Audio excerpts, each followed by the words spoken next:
How's it going, YouTube? Based here, and today we are going to be reviewing on the game Banjo Kazooie. So without further ado, let's get into this.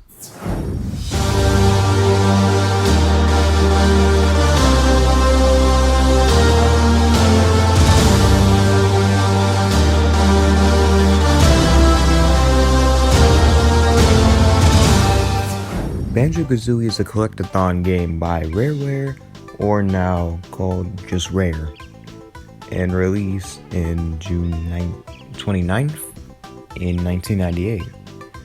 The game is about an ugly witch named Gruntilda who seeks beauty from Banjo's sister, Tootie. Grunty quickly snatches Tootie to experiment her in her lair, but with Kazooie by his side, it's up to Banjo to save his sister from the evil Gruntilda. After a few cutscenes, you start in Spiral Mountain, where a mole named Bottles will guide you how to play the game, if it's your first time playing. And once you enter Grunty's lair, there's no turning back. Well, sort of. Now, right off the bat, the formula of the game really does sound slightly similar to Mario. And it's usually common in most 3D games, such as Crash Bandicoot, Spyro, and even Sonic. Although these games do play very differently. But Banjo-Kazooie is one of the most beloved games on Nintendo 64, alongside Mario 64, GoldenEye, Diddy Kong Racing, and Donkey Kong 64. Banjo-Kazooie is, again, a collectathon game, which is not seen very often in future consoles. But it doesn't mean that it can never really happen. Nintendo could help with Microsoft and Rare to make a new Banjo game. That's if they wanted to. I mean, they already put them in Smash, so it could be possible. Although it can be remasters of 3D games, or it's something completely different from the genre. In this game, you have to find 5 Jinjos, 10 Jiggy pieces, and 100 music notes per each world in order to go to the next one. There's also certain moves you can find in each world too, such as being able for Kazooie to shoot eggs, and also flying with her. You start off in Mumble's Mountain, which is the first level of the game, of course, and you meet Mumble Jumbo, where he is able to transform you into different things. But in this world, you can transform into an ant to find hidden notes, or Jinjos, or even Jiggies, or even lives. Yes, there is lives in this game, but later on in Tooie, there is no lives, as well as Banjo Nuts and Bolts. Then you move on to Treasure Trove Cove, which is a pirate-themed island with puzzles, crabs, huge crabs, and, well, treasure. And Trove Cove is where you can learn to fly if you want to. And watch out for the shark once you're going to swim in the ocean.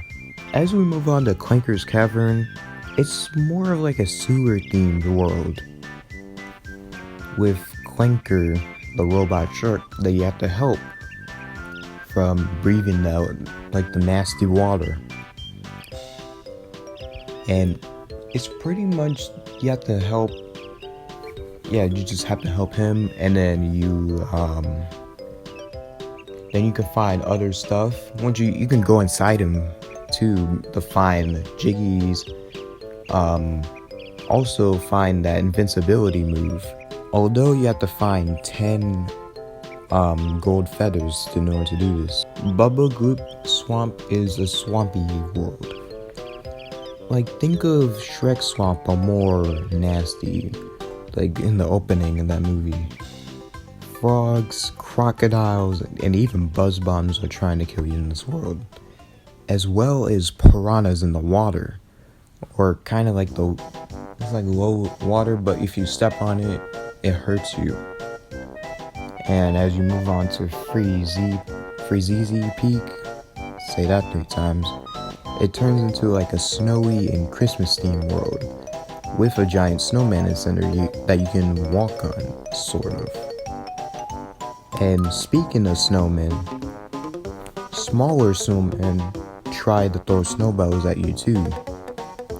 And you can also turn into a walrus to go through the water, because the water, or like that, it's really cold on the water.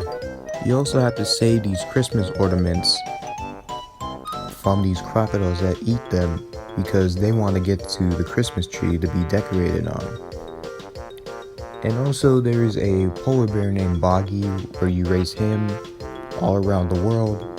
And you also have to find his 3 kids. Gobi's Valley, which is named after the Gobi camo in this game, which is an Egypt-themed world with dog spins, pyramids, and much more. And don't stand in the quicksand, because there's worms that hurt you too.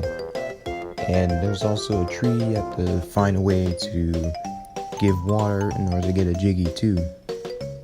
And yeah, there's a lot of pyramids that you can go into to find Jiggies, but there's huge puzzles and there's like a trap in one of them. There's also these mummy hands and mummies themselves trying to hurt you too.